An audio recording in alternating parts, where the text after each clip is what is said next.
రాజన్న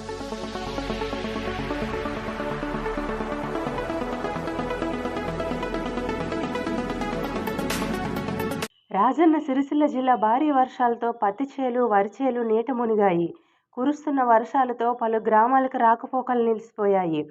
నర్మాల, మత్తడి ఉప్పొంగడంతో పదిర రామలక్ష్మణపల్లె మధ్య రాకపోకలు నిలిచిపోయాయి. ఎస్ఐ రమాకాంత్, తహసీల్దార్, ఇరిగేషన్ అధికారులు పరిశీలించారు. కల్వర్ట్ల వద్ద హెచ్చరిక బోర్డులు ఏర్పాటు చేయించారు.